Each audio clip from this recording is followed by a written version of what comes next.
it's not just going to be, happily ever forever after at that point. A lot of people think that when they start on their journey, whether it's health, whether it's their career, entrepreneurship, you think that once you have certain information and move toward that journey, that it's just smooth sailing, brothers. That's the absolute wrong mindset to have, man. So I'm giving you a heads up, brothers. You have to understand that your past is going to come see you. You think that a part of you that has been attached to you your whole life, the people in your old circle, the old circumstances, you think that world is just gone? Contraire, moon frere. That world is just circling back around, man. It's just getting momentum. It's just recalibrating to the new you, saying, let me come back around and see if he's about that life. Every single time, bro. But when the Bible says to seek ye first the kingdom, brother, I'm gonna tell you where a lot of people miss the bus on that. A lot of people think that, when it's referring to the kingdom, a lot of people think that, once I transition, once I leave this world, once I have a physical death, then I will be back in the midst of God. I will be in the kingdom, and I will have this ultimate peace and bliss. But what you have to understand, man, you have to understand that kingdom can be obtained now. Not only can be, has to be obtained first. That has to be man's first journey, is finding that kingdom. Because if not, brother, you'll fall victim to this world, man. Find that state. Like when I say meditation, sleep, and death are all the same world. They're all the same world. It's just how deep you're submerged in it. The thing is, brother, you have to call that world your reality. You aren't praying. Your prayers cannot answer until you put boots on the ground, brother. Until you put boots on the ground. In other words, until you start the process of bridging the third dimension and the fifth dimension together, your prayers will not be answered, man. Even the Bible says faith without works is dead. Like everybody on the planet at this point has heard that in some way, shape, form, or fashion. But a lot of people are still stuck in their minds, man. A lot of people still can't make that transition to walking in that I am, man. You know what I understood too? What I come to find over the last few. First of all, the greatest thing on the planet is the knowledge of self, and basically the knowledge of the universe. For the mere fact that you are even interested in this or remotely interested in this at this particular time when shit is going on crazy out here, it means that you are the special evolved beings. Stop thinking like a human. You got to start thinking as a God. G-O-D, generator, operator, and destroyer. Is it not written in your law that ye are God? John chapter 10, verse 34, 35. But what is the whole of is that the actual gods do not realize they're God.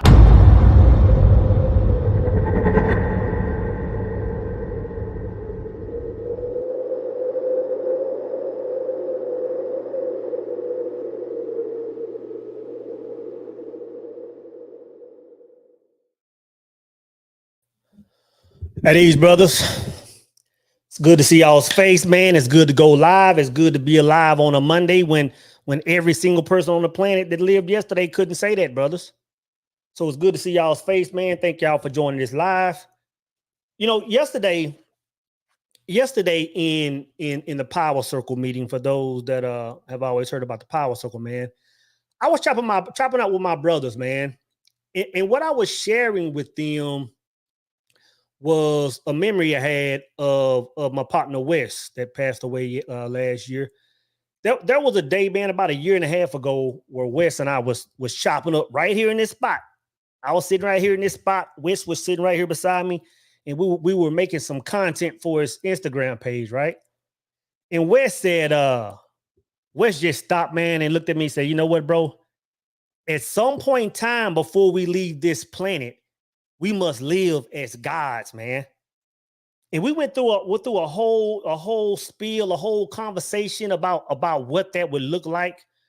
And what that looks like, man, is that before a man leaves this planet, he's living his life in his highest order. In other words, he's pursuing his dreams with authority, with a knowing. You know what I'm saying? He's building those projects that come to mind. He's living life without fear. And ultimately he just becomes a man that walks on water. You know what I'm saying? The brother that I'm bringing on today, man, is definitely amongst those that I would consider to be, the water walkers. You know what I'm saying? This is a man, that is a beacon of light, for men that live in darkness, bro. This is a man that is an example of how to travel the path for those brothers that are afraid to take the journey. You know what I'm saying? I introduced to you, Dave, brothers, entrepreneur, chief of personal development for the Power Circle, and ultimately, my brother, I present to y'all, Brother Will Lane. Because we're afraid to fail, because we're afraid to try, we don't never set that chief definite aim. What are you going after? What is your life about? Because we never do that, it's like we never see what the universe can do for us. Brother Lane, good to finally have you on, brother.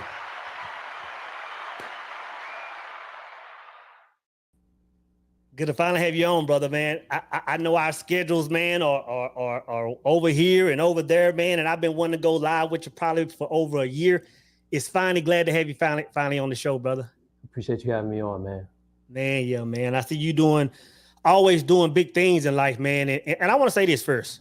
I want to start off by giving you your flowers now, man. I want to say, the thing about me, man, there are a lot of characteristics about you, brother, that separate you from the majority of men. Even if a man doesn't know you, if he just crossed your path and he's in the room with you for about 30, 45 seconds, he's going to know that you are a brother that moves to your own beat and to a higher beat, man. But one thing I like about you is, I'll say this. I'll say you are a brother of not a whole lot of words, but when you're speaking, it's coming from a certain place and it's coming from with a certain weight associated with it, right? But in addition to that, your life, like the way you walk, the way you move, the things you do speak louder than even your presence in a room, man. So I just want to give you your flowers now and say, man, just thank you for being the brother you are, man. Appreciate you, man. Appreciate you. Man. You're doing amazing things, man. First, I want to start off with is I was scrolling through your Instagram some days ago, brother, and I saw that you were doing some traveling, brother. How was Thailand? Thailand was crazy, bro. It was really crazy. And I've been fortunate enough to move around a little bit, man. Mm-hmm. It's and I never like saying a certain place is my favorite place.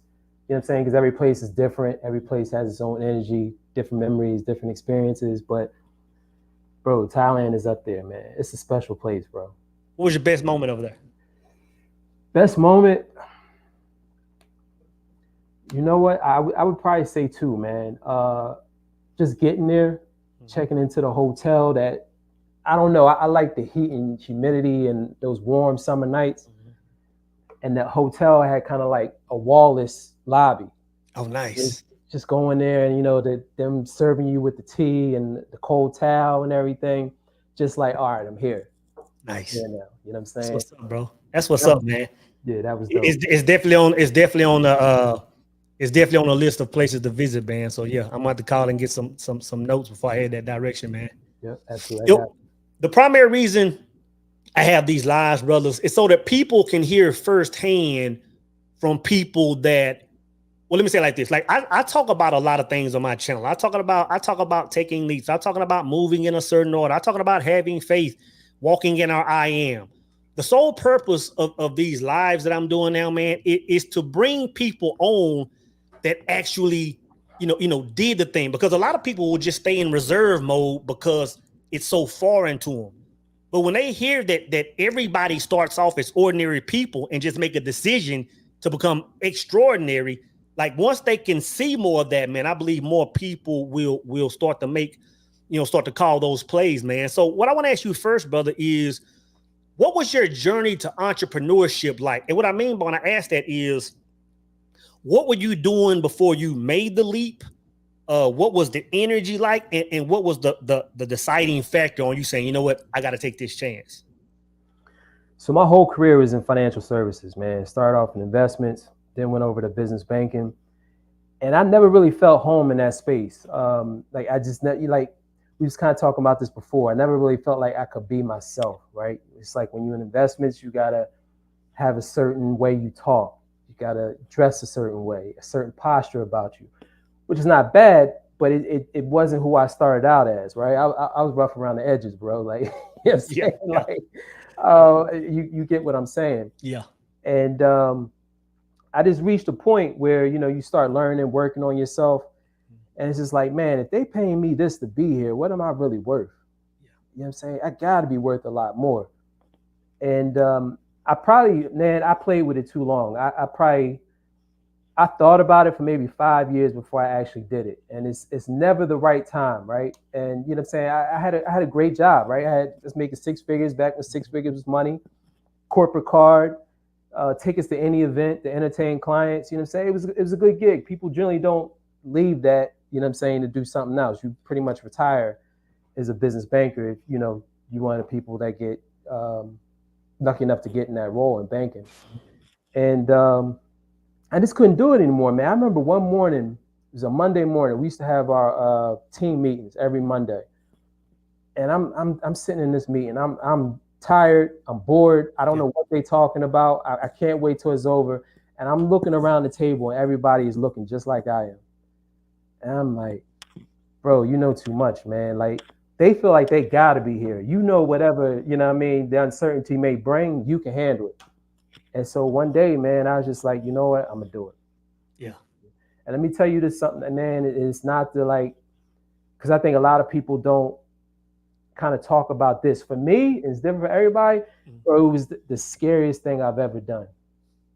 Right? Because I'm very routine based. You know what I'm saying? Gym, all, you know what I'm saying? All my life is really structured. So to take the largest portion of my life, my waking hours, and say, all right, we're going to jump into something and I don't even know what it looks like, really. That was terrifying for me. The darkness, man. Yeah. But the day I did it, it's like that sense of relief and freedom. And you got this whole canvas of freedom. Now it's like, what are you going to do with it? And that's a real thing you explain, man, because I can remember, man, hearing you say that, even jumping out in that fear, even when the fear is around you, there's a weight that comes off of your shoulders that it's almost like until it came off, I didn't even know that weight was there. Right. And I don't know what to call that weight. I don't know if it's the expectation of an organization that I don't want to be in. I don't know if it's all bottled up in the fear, but even in that fear, man, there's a freedom. And I'll even say this. I've heard people say, you know, as entrepreneurs, even in the worst of times, when, you know, you might be starting a new project, new something, and it's kind of, you know, there's tribulations. Even in that time, it's still better because you're free and you're doing it. Absolutely. And when I hear people say that, man, I say, oh man, that makes so much sense. It makes so much sense, man. So yeah, it's good to hear your story on how that transition took place. What made you choose insurance as a vehicle? You know, originally I didn't go out as insurance. Originally, I knew I wanted to do something in sales because I'd always been in sales and always been, you know, fortunate enough to do well in it. I first started off with a digital marketing company. At the time, I was real heavy into marketing, kind of like outside of banking. And I did that, and bro, it was just a ton to learn, and I wasn't ramping up fast enough to cover the overhead that I had. And I had a cousin that was in the insurance business. He had probably been in it for 10 years, but I liked his lifestyle. He pretty much did what he wanted to do, was in control. Now, he worked a lot, but it's a lifestyle, right? So inside of that, he was still able to do what he wanted to do. And I talked to him. And I didn't want to work with him because I don't believe in mixing family and business. Thanks. But I reached out to a guy, and I never forget the conversation, man. He was an asshole, man. He was like, you know, he said, you know what? If you're looking for a job, you know what I'm saying, or some sort of certainty, I can't help you. But if you want to find out how much you're worth, do everything I tell you to do, and you're gonna find out how much you're worth. Wow. Yeah, that's game changing. Yo, look, you talking my language right there. And you know what though? It takes a certain man to even hear that and still cross that threshold. Right. Because if you're not the right person, hearing that will run you off. Right. You know what I'm saying? Because a lot of people want that standard safety. And what he was saying is that ain't here, bro. And he said, and he told me after the fact, he does that intentionally because he want to scare you off. If you're not the right one, like, ain't no guarantees here, bro. Yeah, But that's a powerful statement, man. You know, I heard you mention.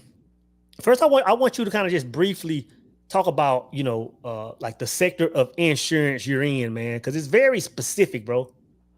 Yeah, so I started off in what they call final expense, right? Which is basically just like people that, you know, want to leave money behind for bills, you know, burial, that sort of thing. That kind of just learned the business for me, allowed me to learn the business. Then I went into mortgage protection, which is basically people who have just bought new homes and they got a bunch of debt. They get sick, or if they die, they want to make sure their family ain't looking at a foreclosure. But over the last year or so, I've even added on, you know, working more with retirement plans and, you know, helping people that are retiring, minimize taxes down the road. A lot of people don't know about things like required minimum distribution. It's like you've got these 401ks, these IRAs. The IRS actually requires you to take out money later in retirement. And for a lot of people, that can result in a substantial tax bill, which is not good when you're talking about you trying to enjoy the last days of your life and you just taking it easy. So yeah, it's morphed more into a retirement plan and along with mortgage protection, but I've kind of expanded to more of a holistic. No matter what you do, you know what I mean, I can help you in the confines of insurance. That's nice, man. I heard you say that mortgage protection insurance is kind of like getting paid for self-mastery. What you mean by that, bro? It's getting paid for self-mastery because here's the thing. People don't say yes to any type of insurance. They're always saying yes to you or no to you, right? Because like insurance, everybody needs it. We all know we got to get it. We all know we got to have it. But I don't know if I want to buy it today from you. Facts. Right? It's a million places I could get it from. So that means I got to be the type of person that sits in front of you and has you say yes to something you can wait until tomorrow to get. Yeah. Spend significant amount of money that you really don't feel like spending today, and you know, get you taken care of for you and your family. So the better I am as a person, the better, you know, my income. Yeah. And that's the thing I love about this business, right? The more I work on myself, the more I learn about not just my own psychology, but that of other people. And my psychology is really everybody else as well, because we all just the same, right? It makes sense. Little different nuances to the story change. That make a lot of sense, man. Yeah. You know, I think that the way we move as adults, you know, and like I'm always talking about truth, like a person's truth is what's governing their lives. I think a lot of the way we move as adults is based on what we saw as kids.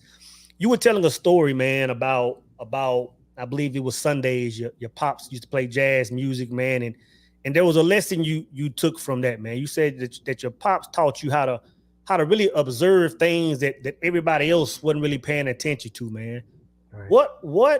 What would you say maybe one or even two things that you learned in your youth that pretty much made the Will Lane that we see today? Man, it is like you spoke to my dad, like, you know, listen to music and, you know, what do you hear right now? You hear those drums? You hear that trumpet? What's that right there? That's a saxophone. Okay. Yeah. Like, so not just hearing it as a whole, but being able to dissect kind of what each instrument is contributing to the music, right? And that's synonymous with life, right? And observing people and just the world in general. How do things fit together and connecting the dots? But I'll tell you a lot of who I am, I think, comes from, I remember, man, my dad was an electrician. So he worked shift work. So, you know, he might work at night, he might work in the day, he might do overtime. So it wasn't unusual to see him for like, you know, maybe, you know, a couple days or something. You know, he worked a lot of shift work, or he worked at nights and I was in bed, whatever. Mm-hmm. And I remember this stint, man, it was just a little bit longer. I hadn't seen him for a little while, man. And my mom was taking me, my brother, and my sister to my grandmother's house. And I said, Mom, I haven't seen Dad in a little while. You know, what's up with Dad? At first, she ain't answer me, right? And so I'm 6 years old. I got questions. Like, Mom, where's Dad? You know, I haven't seen him in a little bit. So she turns the radio down and she said, listen to me, William. Dad's not coming back home. right? You know what that means. At the same time, you don't know what it means, but you know, because you've been feeling it, your life is about to change a lot. You know what I'm saying? So I think that moment right there just gave me like, security always has to be the highest possible, value for me, because I know what it feels like to have my seat. Like Dad represented security. He's got the physical presence. I didn't really know much about the financial aspect of it then, but when Dad's home, everything feels safer. Everything feels a little bit better. You telling me Dad's not coming home, I know something's not right about that. And for me, if I was to go back and look and say, okay, what was it that changed? Like, I felt like my sense of security had been taken away. Well, you know what, man? Like, statistically, bro, we shouldn't even be having this conversation. You know what I'm saying? Statistically, man, young men that grow up, and I won't say that your father, because I don't know the whole situation. I don't know if he was completely out, but the way the whole scenario took place, brother, that put a hard blow inside of you that some men never come back from. Absolutely. So when I say men, you shouldn't be having this conversation. Something like that would normally put a man in a grave or prison early in life. Absolutely. Statistically. What did you do? What did you have to do internally to get past that, bro? Oh, you know what? And a lot of it's not all good. What you learn is to shut off a lot of your feelings. Right? We talked about being able to make the leap. For me, it was like, yeah, it's scary, but F it. We're going to go anyway. You know what I'm saying? And I think I had that ability to do difficult things without letting my feelings go in the way. And if I was looking back at my childhood, I shut a lot of my feelings off after that. You know what I'm saying? Which is not necessarily a positive, healthy thing. But in that sense, it's positive and healthy in the sense that it also caused me to have to go through a lot of stuff that I probably shouldn't have went through. And that's where the personal development started to kick in, because it's like, why do I keep going through this lesson over and over again? Like, what's wrong here? Is that the same thing? Like the route you took to get past that, bro? Because that's a huge hurdle. And I know that now, looking back, I know you understand how big of a hurdle that is. Is that the same advice you would give a man right now, this 18, 21, that's coming out of that situation? Or would you give him a different way of handling it? When you say advice in terms of what? Like working on as far as just getting over that internal hump. Yeah, I think as a man, you're not really afforded the luxury, and it's just my belief, of having too many feelings. I think, and if you a little bit older, you kind of understand that. I think maybe since the 90s, and no slight against anybody that's younger, but a lot of them taught to be more in tune with their emotions and things like that. And it's like, man, as a man, it's war. Yeah. Right? You can't deal with your emotions too much. Yeah. Like, I don't feel like getting out the bed half the time in the morning. If I give into that, it's not going to turn out good. Yeah. So I got to turn that emotion off and say, let's get it. Yeah. Where did the militant demeanor come from you, man? And I'll say it like this, man. Like when we had the Power Circle meeting, like your demeanor is militant. You know what I'm saying? Like being in a room with you is very militant. And I say that because maybe somebody that wasn't in the military, used to being around soldiers, they're just a certain, I don't know what word to use, just erect demeanor about you. Even when you're sitting there talking in a room or in a corner, you're almost at parade rest. Where did that militant demeanor, where did you pick that up from, bro? I think it came from my dad. Like that. Okay. Like my mom and dad divorced, but he was still kind of in the picture. I didn't spend a lot of time with him, but that's my dad. So you always studying dad. And he wasn't military, but he grew up in a military school. So he was adopted. And like from age 9, he was in military school, rise to the highest rank in the school down in Virginia.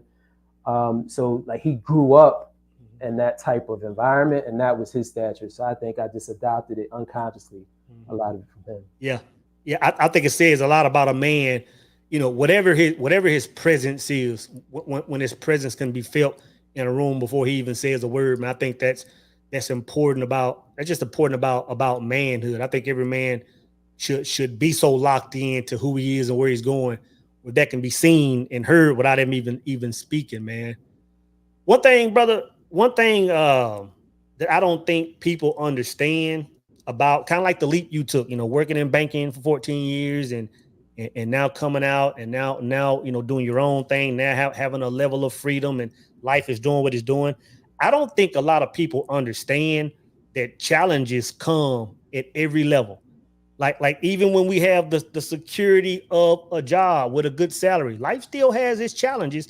And I think a lot of people look on the other side of the fence or whatever and see people that maybe, hit a status of, okay, now I'm an entrepreneur, or maybe I'm, a millionaire. Now I'm a this, now I'm a that.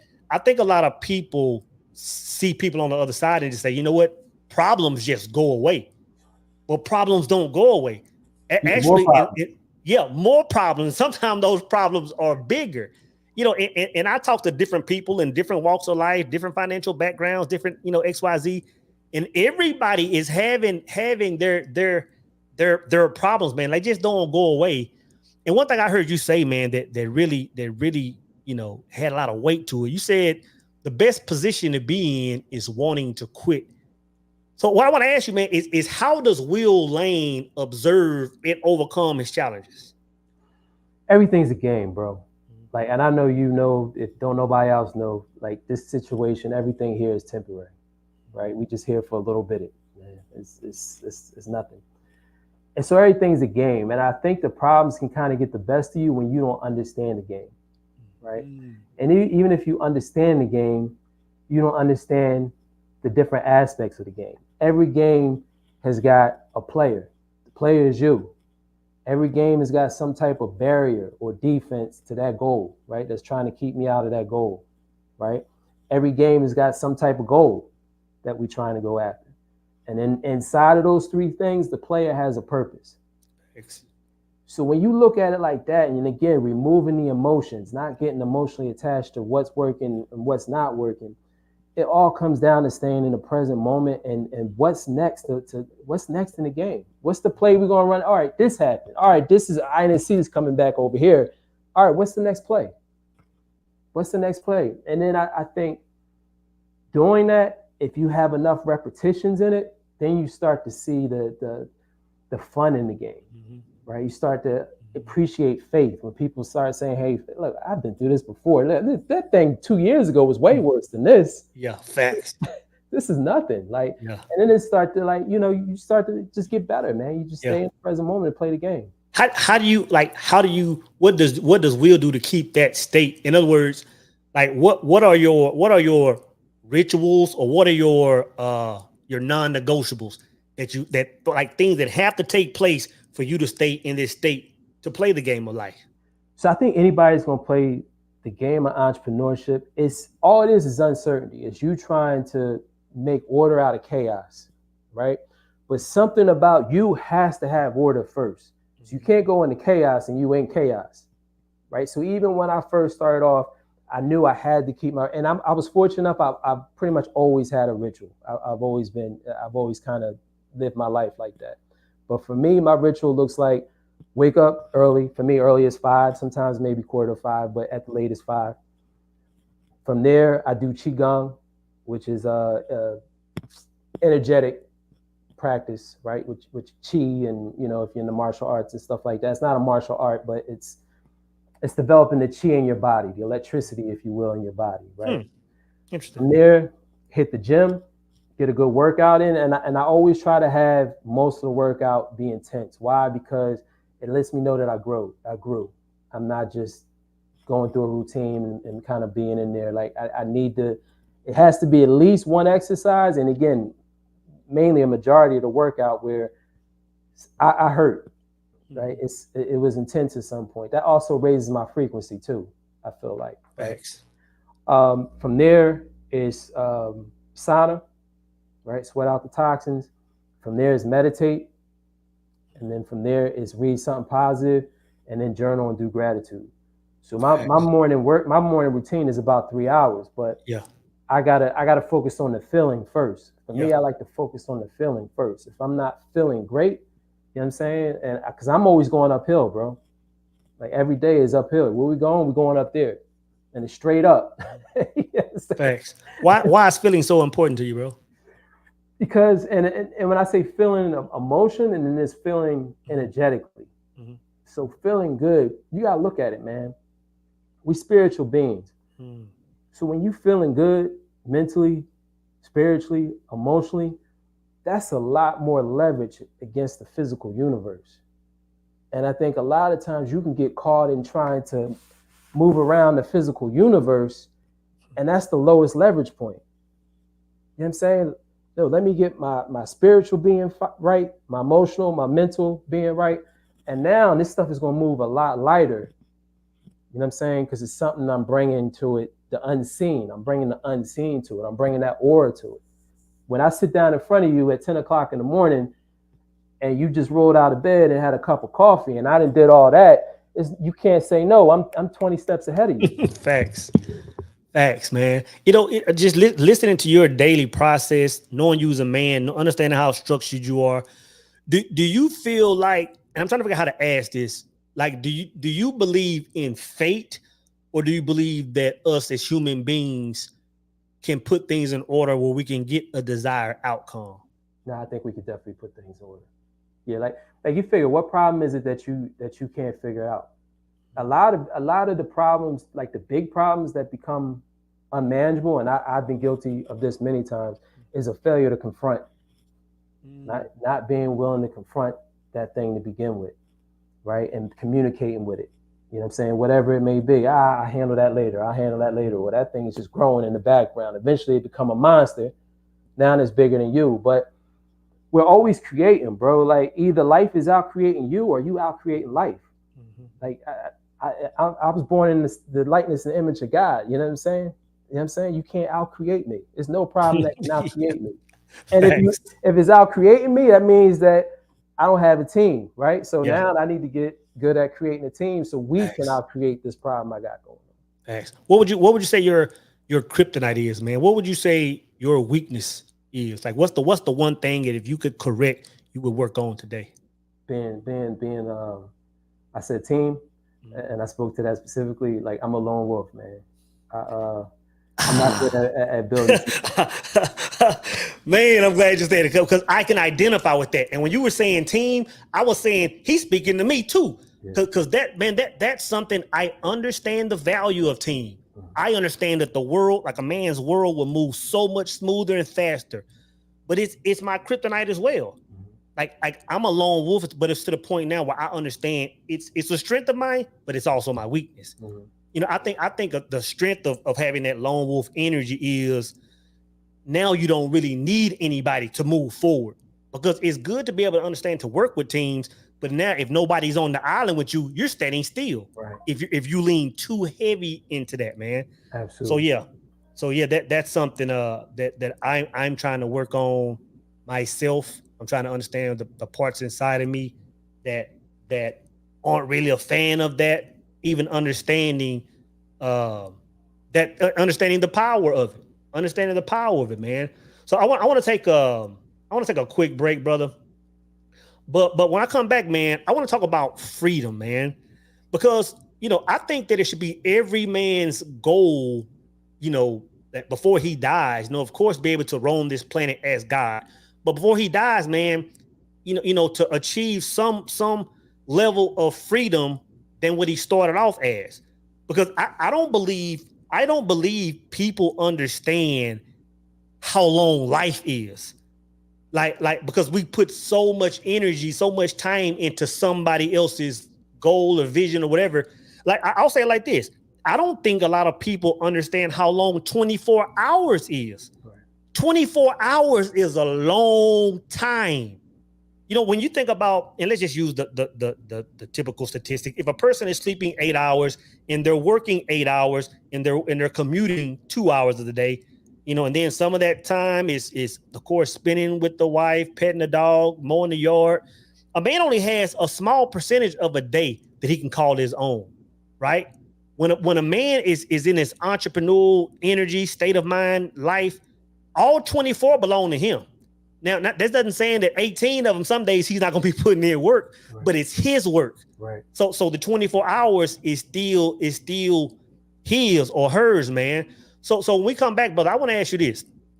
How does Will Lane describe freedom, and what steps should a man take in order to pursue that freedom? Back in 55 seconds, brothers. When was the last time you woke up and did exactly what you wanted to do? When was the last time you woke up and said, you know what, I don't know what time it is, I don't know what day it is, but I'm just gonna wake up and be great, be my own version of myself. I'm telling you, brothers, you haven't achieved true freedom until you can wake up and do that. Now, I've been talking about what it feels like to wake up every single day and it feels like Saturday. Now it's time I show you how I got to that point. Now it's time that I'm allowing people to work with me directly. I'm not talking about taking some course and never hearing from me. I'm talking about working with me directly. I'm talking about you networking with the people I'm networked with. I'm talking about you learning exactly what I did to get from corporate America to true freedom. I've been talking about this freedom for so long. I've been saying every day should be Saturday. Now is your time to click this button and learn from me directly. Let me show you the way. Yeah, like I was saying, brothers, like a lot of people don't really understand how long 24 hours a day. Like when you're so used to putting in, you know, giving that energy, giving that life force, you know, 8 to 10 hours, 2 hours traveling, you know, to someone else. And not saying that nothing is wrong with that. Trust me, believe me, that's an honorable thing. But it is what it is, right?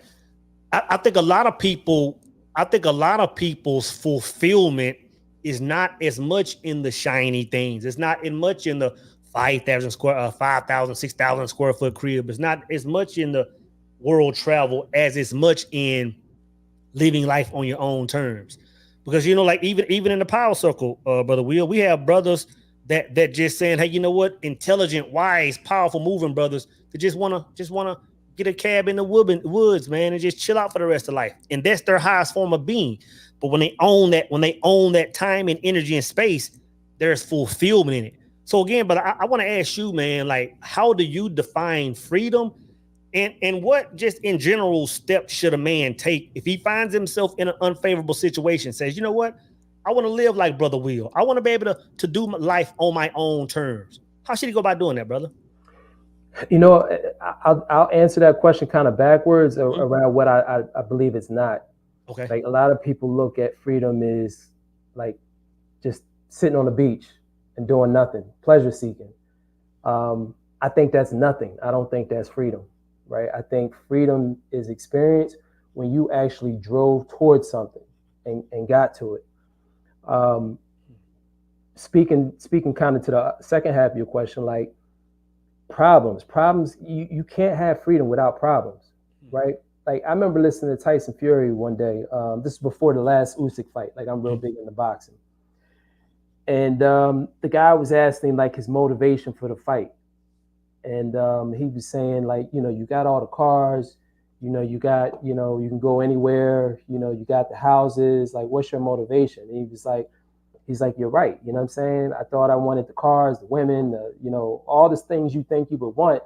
And now that I have it, I just want a fish sandwich and I want to sit on the couch. You know what I'm saying?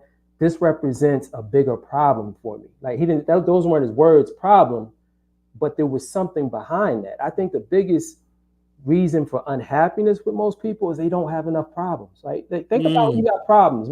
Are you bored when you got a bunch of problems? Can't be. You can't be. You know what I'm saying? Like that, I believe that's what we came here to experience. I don't know that it's necessarily, you know, just being in this euphoric, like it's just saying the gods are jealous of us, right? Because, you know what I'm saying, like they got immortality and everything. Here we are in this movie called life, and we get to create all these different circumstances and feel all these different feelings and emotions. And oftentimes we run away from that opportunity. So I think freedom is in the just the awareness that the problem is the opportunity. That is the freedom is behind that. Yeah. And hearing you say that, brother, like hearing you say that, I understand that the problems are the blessing as well. Right. Because the problems are your opportunity to say, you know what? Hey, I have all this knowledge and understanding and wisdom. Like let me show myself. Like if there are no problems, what can I use this mental strength from? Bro, like, you gotta ask yourself this question. So if I take you out of that body and you leave this earth, do your problems still exist? No. Gone.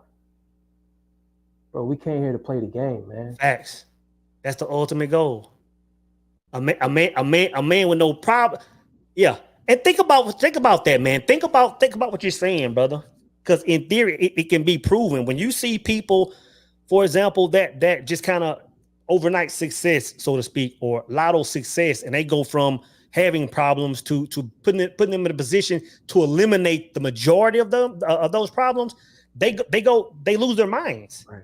Because it's almost like you're not living at all if everything is given to you. It's like right. that, what happens is you start creating more problems. Yes, you have to. It makes sense, bro. It makes sense, man. But the Dame said,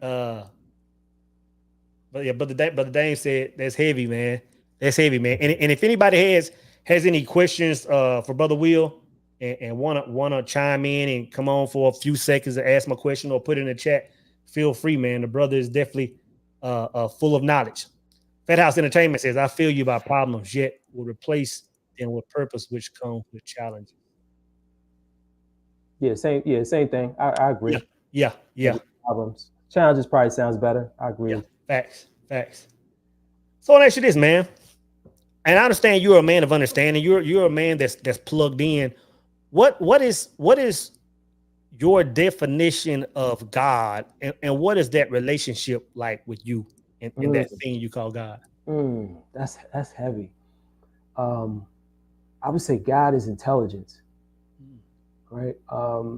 I don't know, right? To put words to it, I don't think you could do it justice, right? If you look at the enormity of the universe, I mean, just look at the sky at night, look at the stars and how everything moves in sync. Nothing is random. The seasons come, it's never 80 degrees in December, at least where I'm at anyway. Maybe if you're in Florida or something, but everything moves the same way. So the only thing I could say, looking at myself as a God, is knowing that I have the ability to create.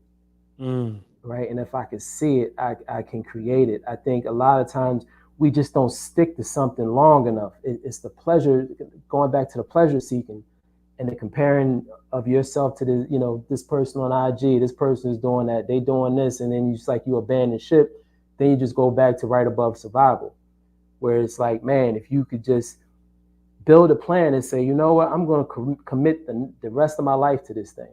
I don't know if it's going to happen. You know what I'm saying? But I'm going to commit the rest of my life to this thing. I think unconsciously, and I was thinking about this the other day, I think unconsciously a lot of people look at life as create, survive, destroy, right? You're born, you're here, you survive, and then you die. And it's like we look at everything as having that sort of life cycle. And there may be some truth to that, right? But what happens is, when you look at life that way unconsciously, it makes you afraid to commit to anything, right? Because you're going to say, if I'm going to make myself this uncomfortable, it may happen, it may not happen. And if it happens, eventually it's going to go away and I'm going to go away. So why would I give the rest of my life to this thing? I'm just going to go and pleasure seek some more and feel good. You know what I'm saying? When you look at, no, there's no create, survive, destroy. It's just create. It's heavy, bro. So you burn out. It's heavy, bro. That means they just create. I'm feeling that, bro. That's one, and it's a powerful statement. I gotta give you props for that, bro. I remember seeing you just starting off, bro, and like, how many people start up a YouTube channel and keep going, keep creating, and you still creating. That's God to me. Appreciate that. Create, man. They say, what do you do, or do you do anything? Well, I guess you really answered that. Like your rituals, your morning, like your first 3 hours, of course, is building the person you are now. But your first 3 hours of life, of every morning, is straight worship, man. It's straight connection. What it sounds like, even to some of your practices, man. You're heavy in that world of meditation and spirituality and hot yoga. Like those are a lot of spiritual things that you're just knocking on the door of God all morning, man, saying, you know what, like let's connect, let's fellowship, let's build that rapport. And so I've gotten away from it, and every time I've gotten away from it, every time, not right away, about the power of those rituals. Hey, Brother Damien, which is also a member of the Power Circle. But the Dame said, Brother Lane, how would a beginner get into Qigong? I would just go to YouTube and just Google Qigong, and it's QUIGONG. Okay. So yeah, find that info on YouTube, Brother Dane. Brother Edwin says, what does being centered mean to you, Brother Will? Staying in my core, staying with my source of power, right? I tend to be one that gets in my head a lot. You can probably tell when I talk, like, you know, I kind of go into my mind a little bit, but as much as possible, I try to center myself in that little space that I make after them 3 hours in the morning. I'm in my core, right? I'm in my center. As much as possible, I try to stay in that space. To me, that's being centered. Like, I'm not trying to get too far out in the world. You know what I'm saying? I still need to be able to connect, but this is home. That's being centered to me. Man, that's powerful, man. And anybody else if anybody has any questions, man, feel free to come on for a sec, or feel free to put them in the chat. I want to ask you something, brother. And really, I have really two questions I want to ask, and I ask everybody this question. I want to know the one person, whether they're alive or deceased, that had the most impact on you becoming who you are today as a man, and why that person? No, my mom, no doubt. My mom, bro. When her and my dad split up, man, the way I saw her work, man, like, she had 4 jobs at one point. My mom would sometimes she wouldn't go to sleep for a couple of days, like, you know, outside of like a 1 or 2 hour nap. She used to have a job at night working at the newspaper. In the day, she was doing court reporting. Then she had something part-time on the weekends. And then one time she had this little side gig that she was doing something else. And just seeing that that's possible. Like, you figure, like, the odds my mom beat, it's 3 of us. All of us got college degrees, right? We you know what I'm saying? All of us grew up in lower middle class, right? The temptations, you know, all the street stuff was available. But everybody made it out. Everybody's doing well right now. And it's through seeing her example. It's one thing to say something, but it's another thing to, like, give an example of, like, this is what it looked like to get down. When the sky is falling, this is what you gotta do. That's wild, man. Let's give a shout out to moms first, bro. you know, and I could speak on this whole thing for forever. I can relate to what you're saying, man, because I saw, you know, after my dad passed, I saw my mom move in certain ways and do certain things and live life a certain way. Well, I was like, dang it, like, as a grown man now, I'm like, God dang, I don't know how she really did that. Right. You know what I'm saying? And I'll say this, man, with there being a lot of, you know, just the way the world is, the things that have taken place with divorce being, you know, rampant and everything else, a lot of women that are raising their kids by themselves. Of course, we know that a woman can't technically raise a man because she's not. But I'll tell y'all single mothers this, single parents this, like your child is watching the way you move, if nothing else. You know, you can say all you want to say, they're watching your move. So if you want to have an impact on your child, man, just work hard, go hard, put it all in. And even if they don't say nothing, even if it seems like they don't really have gratitude, they do, and they're watching. And when they hit them 20s and 30s and start moving their own way, they'll you know, the fact that you worked hard will be a seed that you planted in them, and you'll be able to, you know. So just understand. And shout out to moms, bro.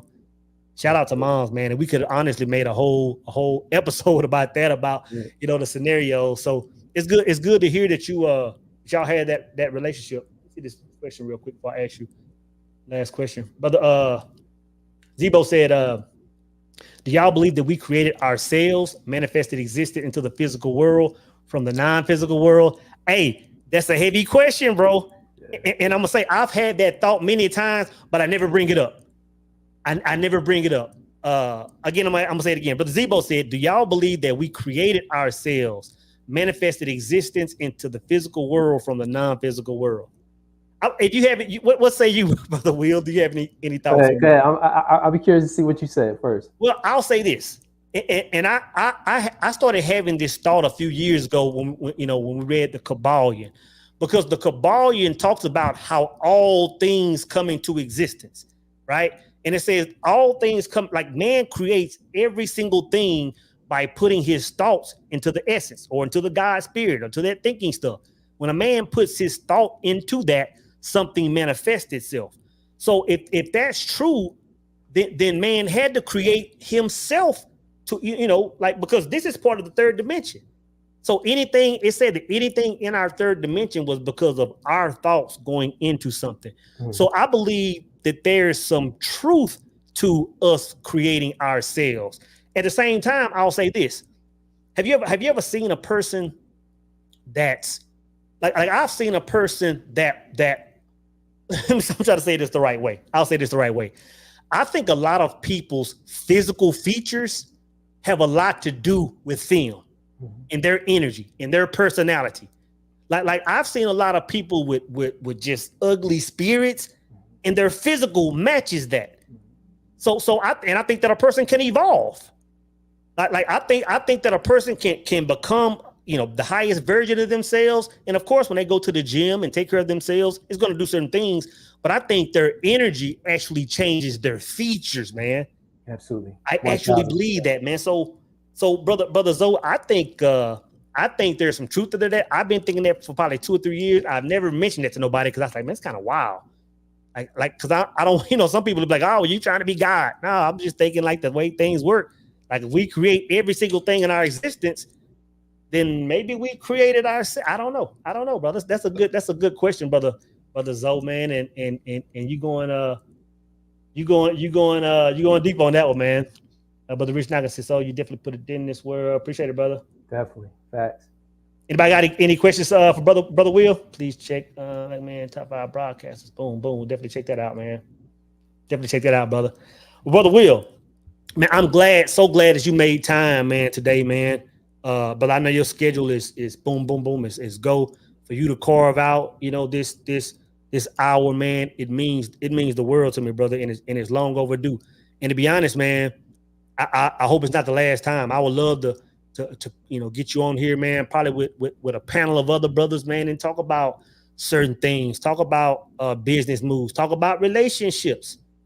How does Brother Will see relationships? And really what I'm asking you is, do you in today's world, it's 2024, man. A lot of women are out here, I want the bag, you need to be the whole scenario that's out there. Does Brother Will still see any value in having a particular type woman in his life? And if so, what are the values of having a woman in your life, brother? Absolutely, bro. And I didn't do well at relationships. I think most people don't. Right? The divorce rate is over 50%. I think a person really has to do it. Everybody comes from different backgrounds, but I think you really have to do a certain level of work within yourself before you can really leverage a relationship the way it can be leveraged, right? What's available in it. But I think it's one of the most powerful unions in the universe, right? The masculine and the feminine working towards a common goal, getting on the same page. As men, I think it requires us to lead and be in a certain space and set a certain example. But once you got a woman that's willing to fall in line and she sees value in that and y'all willing to play the same games together in life, it's nothing like it, bro. What are those characteristics of a man in a relationship that's a good leader? What type of traits does that man have? I think for me personally, I think a man has to be working on his mind. He has to be, acquiring knowledge. He has to be resourceful. You know what I'm saying? Mm-hmm. I think his body, he's got to be able to protect. He should have his physical together. And I think spiritual, have a good, spiritual relationship with the universe, God, or whoever you choose. Because I think that's paramount, because unless, you got the spiritual connection, it's like, what are you out here doing? Who are you listening to? Who are you following? You getting your information from IG or what? Yeah, facts, man. I'm gonna read what brother put. I can't think of the name of that. Yeah. Brother said, your purpose in life is to find your purpose and give your whole heart and soul to it, to live it, to taste experience from the utmost, to reach out eagerly and without fear, for richer experiences, man. How important, still talking about relationships. Do you think it's an absolute must, or do you think it's? Let me ask you like this: do you think a man must find his purpose first before entertaining a woman, or do you think with the right woman he can find his purpose and move forward? That's a good question, man. Ideally, you want to say I think it works a lot better if a man has found his purpose first, right? Because like, how do you know who the right woman is for you unless you know what I'm saying, unless you found your purpose? Facts. Say that again, bro. Say that again, because goddamn, we could have just went live. You said that and logged off, to be honest. Yeah, man. Because it's like, what is she gonna follow? What is you know what I mean? Where is she going? Yeah. If you don't know. How can you fill a role when you haven't even built an establishment yet? Like, you know what I'm saying? Like, absolutely. Facts, man. But I think this, man, I think that's easier said than done. And the reason I say that is because a lot of men don't find their purpose at 21, 25, 30. Some men don't find it until 40. Sure. So for a man to go from 21 years old to 30 to 40 and to say, well, since I'm not completely plugged in, I'm not going to entertain women. Or does a man say I'm going to entertain women on a certain level? But then he becomes an F-boy. So it's kind of just like it's like so I think what we should do as men, moving like you're moving like I'm moving like a lot of men are moving, is to show these men, young men, that hey, don't wait until you're 30 or 40 to find your purpose. Like as soon as you come out the gate running, experience life. Look at the world. Be an observer and tap into that early, because you can. It's just like we're so distracted by everything that we'll just float for 20 years and then we'll look and see the writing on the wall and then, get into it. Or we don't have people telling us. Like my whole goal as far as like with my son, and I remind him all the time. I say, where I am right now in life, financially, everything, at 40 some years old, I want you to be here in your 20s, and you will be. Because it was, for really, to be honest, it's just a matter of a lot of men learning that. If we can close the gap on learning what we need to learn, the principles, the non-negotiables, the fitness regimens, the rituals, if we can teach them that early, then we're shifting a whole, we're shifting the whole planet by doing that, bro. So yeah, I agree. I agree with all that, bro. I agree with all that, man. Purpose is primary. And I don't even think a man is living life until he's plugged into it. Because even if a man hits a certain milestone with his finance, even if he hits this 6 figures, or even if he hits a milli, if he's not fully submerged in that thing yet, he's going to still be miserable. And it goes back to what kind of ties to the whole problems things. If he's not living his life by, always asking himself, what's my story? What's my cause? What's my solution?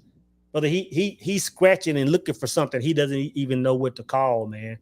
So yeah, I agree. And he's waiting for some hard times, because I think what a lot of men do, and I know I did this early in life, you kind of hide in the pleasure of women, right? You kind of hide from that. You run from your purpose, hiding in that. And then maybe you find somebody you're compatible with inside of that, right? But then because you don't know your purpose, it's like people don't realize a woman can leave tomorrow for no reason at all. Now, she was your purpose, right? She probably left because she never wanted to be your purpose. She thought you was going to figure it out. Thanks. Now you don't want to be 45, 50, I'm saying, with those kind of problems. Yeah. And so I think a man could really eliminate a lot of stress in his life if he just takes the patience and says, what I want to learn about, what do I want to create? Facts, man. James C said big facts. Big facts. So being a man tied to your purpose, being a man that knows his identity, going in a certain direction, what would you say the top 1, 2, maybe even 3 traits that a woman is going to fit in your life? What are the must-have traits she must possess, bro? For me, she's got to be submissive, right? And I know that's an ugly word these days, but it's like in nature, there's order, right? There always has to be some level of order. That doesn't mean I'm better than her or above her, but the order is the man is I lead, right? And with that being said, I'm also going to be responsible for everything. right? So to be a leader, there's a lot of responsibility with that. It's a lot you got to be willing to accept that. I think a lot of men want the respect and the submissiveness, but they don't want the responsibility either, right? And I don't, when I say responsibility, I don't mean the whole 50-50 thing and I mean just in terms of if it goes right, it's on you, but if it goes wrong, it's on you too. Right. And it could have been something that had nothing to do with you. It was inside of your leadership. So it was something you should have known that you didn't know. Right. So I think submissiveness, me, man, I require a certain level of intelligence. I like talking. So, if I can't communicate and enjoy a good conversation with you, it's probably not going to work. And then a good heart, just having a good heart. You got to have a good heart. Those are some good attributes, man. That's definitely a 5%, 1% woman in any man's life. If she can bring those three to the table, brothers, she's solid, man. I want to start wrapping up, man, because I know we you got things you got to do today, man. And I have one more question to ask you, and then I see what brother Royal, member of the Power Circle, brother said, how would you guys manifest a home without having the funds to do so? Would you guys still swing? So coming off of that, brother Will, I won't specifically ask you about that specifically, but does Will have a manifestation process? And if so, what is that, brother? Man, you know what? It's funny because I've created so much, right? And it's like the manifestation process. You never want it. For me, I never really feel like I got it because the time, you're always measuring against time, right? It eventually showed up, but this hasn't showed up yet. But does that mean I don't have it? No, it don't mean I necessarily don't have it. It just didn't show up yet. So for me, my manifestation process is being just as happy now without it as I would be with it. And I find things come to me a lot easier and a lot smoother if I'm just cool with whatever, right? Because when I want it, that means that I don't have it. Well, if the truth is I got everything, then I'm just create until it shows up. All right, it showed up, put that in the back. All right, keep going, create. I love that, man. I did have one more question, but I kind of have two more questions, man. And I'll make it for you too. So snap. And I'll make it quick. What are the three attributes for you? As far as a woman? Yeah. I'll say this, man. I'll say that a woman. Well, let me say this first, and I'm not saying this first, but you said this when you said intelligent conversation. Like, man, I think the highest point of a conversation, like I'm sapio, man. Like conversation to me is everything. I'm the type of brother, man, that on a Saturday, I like going out. Let's hit the park. Let's hit the river walk. Let's do the things we like to do. But at the end of the day or in the morning, let's sit still and let's just talk. You know what I'm saying? Let's just light a candle, make some coffee, and just chop and talk about life. Like that is, bro, that's so important. And there are very few women that can do it. You know what I'm saying? So I would say that. Second, I would say loyalty. Like loyalty. And the reason I say loyalty is because there's not a woman, I believe, on the planet, any shape, size, color, that can't walk outside the door and get 10 men to be with them sexually, So for a woman to have that type of authority on the planet, but roam this planet, putting out an energy of no, like don't even think about it. Like I belong to this. This is who I'm with. Like a woman, and you can sense that. Like I can be out and see a man's woman and see if she's putting that vibe out or not, or she's putting the vibe out. Like if my man walk off, you can come over here. I can see that in a woman now, man. I can also see when I can see a woman. I can see a woman without a wedding ring and she's still putting out the vibe. Like don't even think about it. So loyalty.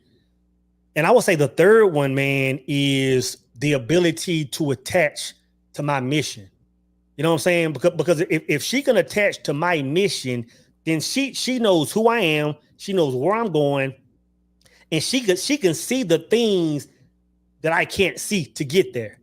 Because if I'm so focused, if I'm looking at so many degrees of vision to get to this goal, and because I'm focused, there's going to be a lot of blessings out there, people I can network, events I can have, books I can write about that I'm not really looking at. But if she can see where I'm going, she can say, hey, babe, you know what? I heard you talking about this the other day on the call. Why don't you do a whole seminar on that? Or won't you, so those are the three attributes for me, man. And of course there are some others, but man, those are the non-negotiables, bro. That's a good list. Yeah. Yeah, man. I was gonna ask you this, bro, just real quick.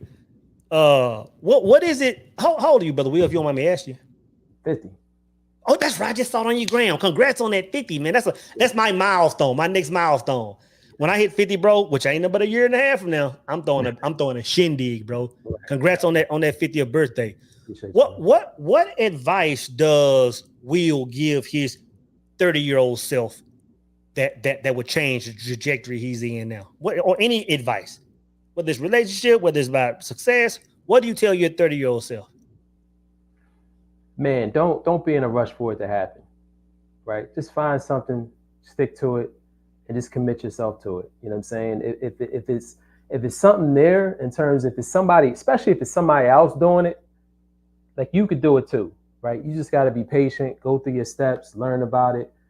And I would say, don't get lost in, especially as a man, don't get lost in women. And you know what I'm saying? Like, man, that's good. That might be number one, and then number two would be what I said first. Yeah. That makes sense. That would change everything. Right. It would change everything. What question would you ask your 75-year-old self? What advice would you ask from him? That's a good question, man. What would I ask my 75-year-old self? Or what future thoughts do you see in the future that you have questions about, that you want some insight on? So you know what, that question is challenging for me because that's part of my process every day. You know what I'm saying? It's like looking and seeing, all right, what can I do better at? What can I improve on? That didn't work yesterday. Like, what could I have done better? Like, could I improve my communication on that just a little bit? And so I'm kind of in that. I feel like I'm in that. It's hard for me to look forward. And that makes sense, bro. That makes sense. That makes so much sense, man. Where can people find you, brother? Instagram, will.lane1, the number 1, will.lane1. Will.lane1. Good stuff, man. Good stuff. And again, brother, a million thanks for you carving out time today, man. A million thanks for you chiming on, giving us insight, giving us your keys from transitioning from 14 plus years in the banking industry, man. Now getting to the point where you're doing your own thing, man. You're calling your own shots. You're seeing the world. You're experiencing beautiful things in life, man. Just, you're a beacon, brother. You're a beacon, man. And my final question to you, man, is, we don't know when our last day is. Of course, all of us plan on living to be the ripe old age of maybe even 100 plus years old and just having a long, prosperous life. But if we knew when our time was going to end, and if you were aware that today was your last day on the planet, what will be your final message to mankind? My final message: don't be afraid of anything. Like, fear, just like, you know what I'm saying? And that's a lot of my purpose, like doing things that people are afraid to do. You know what I'm saying? Just so you can see it's not real, it doesn't exist. You know what I'm saying? And like, the source of your power, where we come from, is greater than anything that you could fear on this plane. You know what I'm saying? On this physical plane, yeah, it's nothing that can stand up to where you come from. Living life without fear, man. Well, again, Brother Will, thank you for coming on in, man. Can I say something real quick? Yes, sir. I just want to give you your flowers, brother, for being who you are, man. You are living it, bro. Like, appreciate it. And you know what? I appreciate you. Your energy is the same every time, man. In person, like, you the same dude and it's amazing because so few people can do that. You know what I'm saying? And like, I've never heard you come from a place of ego. You know what I'm saying? Which is rare too. Like, man, I've been in rooms with you, and it's people that flew out the country and all over out of the country, all over the country just to come to see you. And like, you don't put on this air, like, you know what I'm saying? Like, it's just refreshing, bro, that you really in your purpose. It's not about money. It's not about ego. It's just like, man, just you contributing to the brothers and all of mankind. You know what I'm saying? You're making a dent in the universe. So thank you. That means the world coming from you, brother. Yeah. I appreciate that, man. Absolutely. Brother Will Lane, y'all. Thanks again, Brother Will. Appreciate you.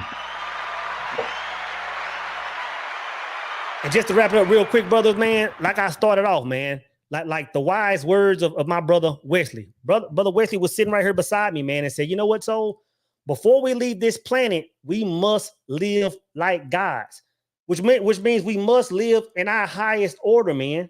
We must live life without fear, like Brother Will said. We must live life pursuing our dreams. We must live life walking on water. Live life as gods, man. Those ideas you have, that invention you've been thinking about, that YouTube page you've been wanting to start, do it today. Don't procrastinate. Live life as gods, brothers. And we out.